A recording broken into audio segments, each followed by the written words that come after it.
Hi hello नमस्कार, स्वागत आहे माझ्या ब्लॉगमध्ये. तर आज मी घेतला होता ट्रायपॉड, जेणेकरून मला शूटिंगला खूप शूट वगैरे करताना खूप त्रास होत होता.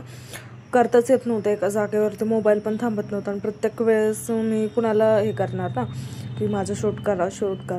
मी AI ट्रायपॉड घेतला होता, जो की मी यूट्यूबवरती पण बघितला होता एक व्हिडिओ आणि इन्स्टाला पण पाहिला होता. पण मला मिशो फ्लिपकार्टवरती दिसलाच नाही. मग मी ह्याच्यामध्ये बघितला बाजारामध्ये जाऊन, पिंपरी मार्केटला, जो की मला कमी ह्याच्यामध्ये भेटला.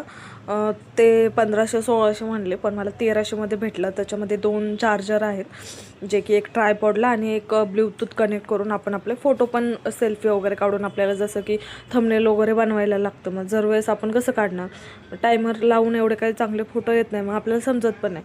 मग मी त्याच्यासाठी हा ट्रायपॉड घेतला. मला छान भेटला आणि मला हाच बघत होते, पण मला खूप दिवस झाले भेटत नव्हतं. खूप वेळा पाहिला ऑनलाईन, तर मला भेटलाच नाही.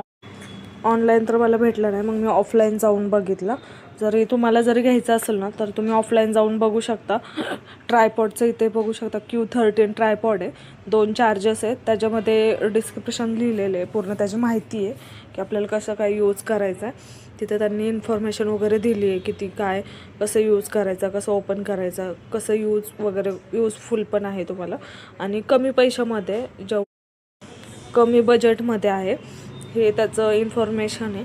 आणि ऑटोमॅटिकली आपण ज्या साईडला जाईल त्या साईडला फिरतो. जर तुम्ही घरातले वगैरे ब्लॉग काढत असाल आणि तुम्ही एकटे असाल, तर हा तुम्हाला ट्रायपॉड खूप भारी आहे. पटकन कुणाची मदत लागत नाही.